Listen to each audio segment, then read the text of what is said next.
Arham and the Little Star. Once upon a time, high above the clouds, there lived a tiny twinkling star. Every night, all the stars would sparkle together, but this little star had the softest, gentlest glow of them all.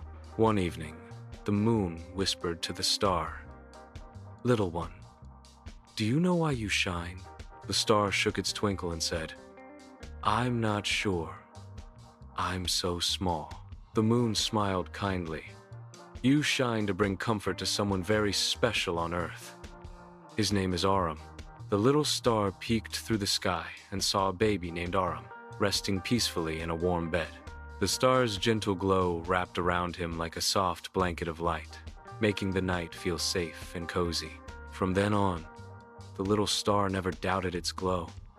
It knew its purpose was to guard Arham's dreams every single night. And so, while the world sleeps, the little star twinkles softly, whispering, "Sweet dreams, dear Arham.